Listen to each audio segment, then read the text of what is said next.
Welcome everyone for another informational video.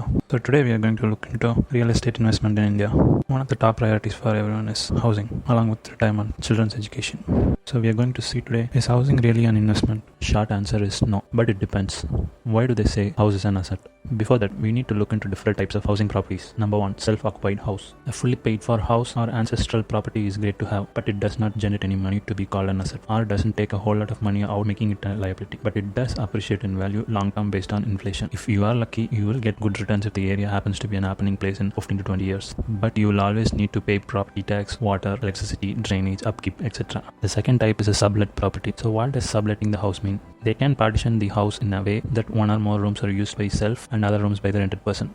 So there are different ways to do it. There is the space sharing concept called subletting. There is the timeshare concept. If you have a property where you do not live, you can put it on a website or broker or give it as daily lodging facility.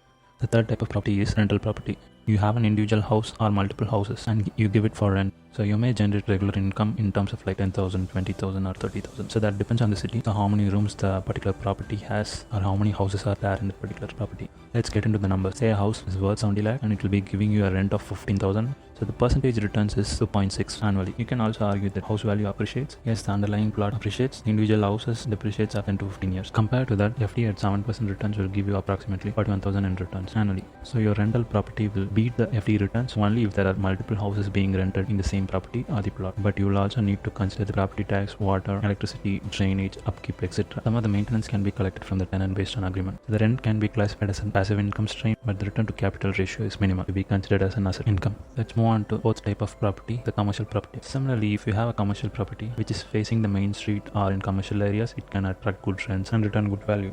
Also, you must consider the same thing. Similarly, you need to consider multiple number of spaces that you rent it as a commercial property. Only then the return on capital will be good. It can even beat the other investments if it's in prime location and enough space. Multiplexes, office spaces are good examples of commercial properties. The final type of real estate investment is REIT. This concept is not very popular in India. It's popular across the world.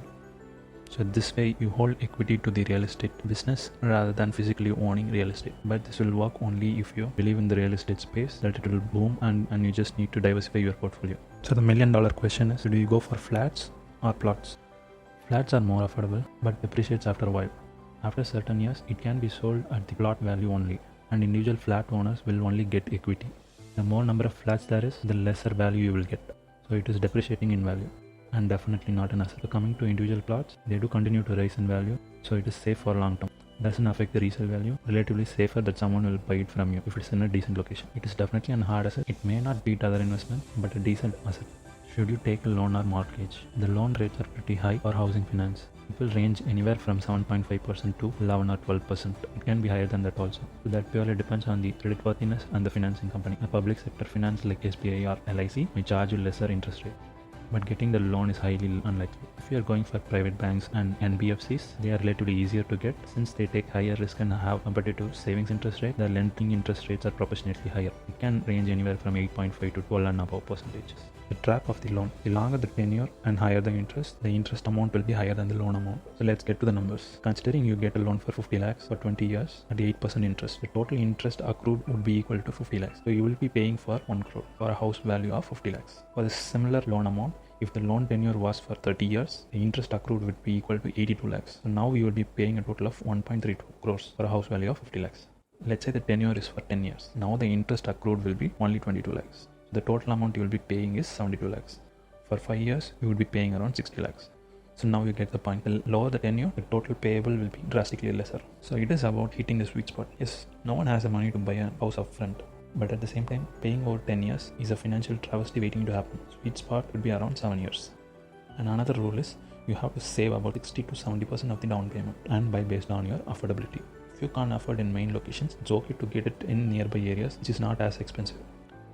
So where did we get the concept of house is an asset? Definitely it is priceless to have a place to live in, but if you are using it as rental without having multiple rental spaces in a single plot, you will not get the value back for your property. So why do property sellers sell it that way? Because house flipping is all about commissions and margins and marked up prices. So they will tell you that it is an asset.